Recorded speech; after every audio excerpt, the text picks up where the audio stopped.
everybody. Welcome back to another episode of Making a Difference here on Buzz TV. I'm your host, Wayne Veldsman. Each week, we speak with change-making entrepreneurs all over the world, all about the difference that they're hoping to make. Today, I'm super excited to introduce to you my guest, Ms. Liesel Hill of The Prolific Author. Liesel has been an author herself for a long while. I'll let her tell you all about it. Now she's helping others to share empowering change-making stories. Liesel, how are you? I'm doing great. Thanks for having me here. Yeah, my pleasure. Why don't we kick off? Tell everybody just a little bit about what you're doing over there at The Prolific Author, and maybe a little bit about yourself as an author as well. Yeah, thank you.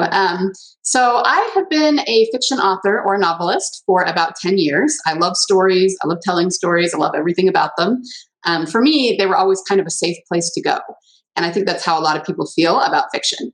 About 2 years ago, I started my company called The Prolific Author, in which I started to help other authors learn to kind of build a fiction empire and live off their royalties at some point, hopefully. But I focus a lot on storytelling, how to tell a great story, because it's one of those things you can throw a lot of money at something and it's not going to work if you don't have a really solid foundation. So writing a really great story that's going to connect with readers is a solid foundation for authors. So I teach them how to do that first and foremost, but I also go into how to get their book in front of the right readers, marketing, things like that. So that's kind of the basics of what I do. Beautiful. I mentioned to you that I'm in the middle of writing my first book also. And a piece of advice I got was, just focus on writing. Finish writing first before you're thinking about promotion and all the other things.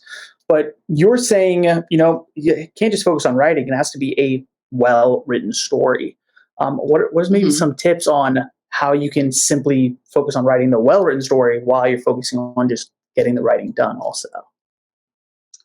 Well, I have programs that help people, kind of know what needs to go into the story and what kinds of things that readers are looking for. That's the sort of thing that you want to make sure and include.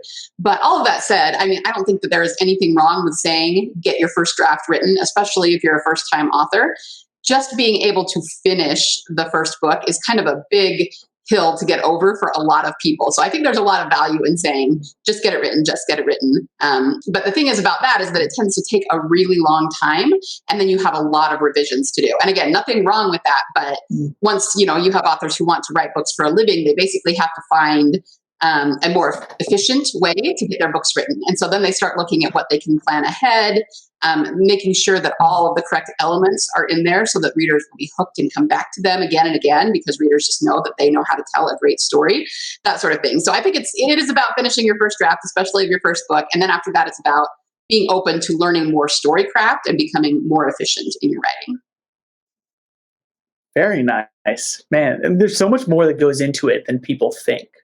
Right. And I noticed on your website, you were saying that you guys are writing transformational stories. And what's pretty cool when you share a transformational story, it creates more empathy and compassion in readers.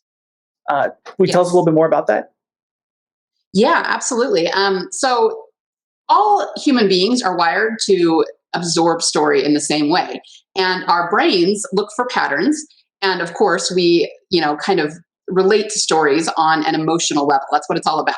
Telling a story is really all about catharsis. So it's about building tension. And then whenever you hit that climactic moment, which is also usually when the character undergoes some sort of internal change, that creates the catharsis.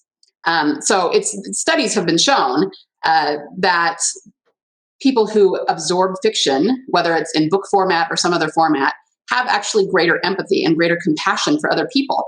And really, it makes sense because when you're reading stories or absorbing stories in some way, you're almost practicing being emotional, practicing relating to people through emotion. So of course, that gives you more humanity and more compassion and all of that. So I really think that, we can change the world through story. We can tell great stories and really help people to, face their own problems in their life, whether it's just that they need a little bit of an escape, from those problems, but it also gives people a sense of hope, kind of like, if this character can overcome this, then maybe I can deal with whatever it is I'm dealing with in my own life. Wow. But that's where the transformational stories come in. You have to tell these really transformational stories in order to get that emotional center and really touch that with the reader.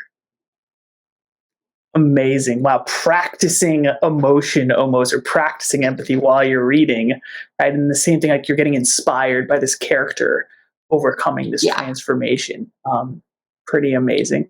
Well, Liesel, I want to thank you so much for being with us today here in our short interview.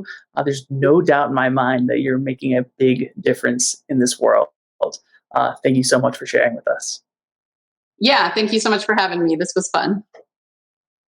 Yeah, my pleasure.